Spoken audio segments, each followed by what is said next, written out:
Hello guys, welcome back to my channel. तो इस टाइप की फोटो एडिटिंग तो आपने इंस्टाग्राम या फेसबुक पे देखी ही होगी, काफ़ी ज़्यादा वायरल होती है, अच्छे खासे रीच भी मिलते हैं। तो आज मैं बताने वाला हूँ कुछ इस टाइप की photo editing step by step. तो बने रहिए वीडियो में एंड तक। तो सबसे पहले फ़ोटो को शेयर करते हैं लाइटरूम एप्लीकेशन के अंदर।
तो हमारी फ़ोटो अब पूरी तरह बन चुकी है।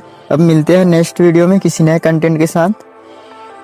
वीडियो अच्छा लगे तो लाइक, सब्सक्राइब एंड शेयर ज़रूर करना।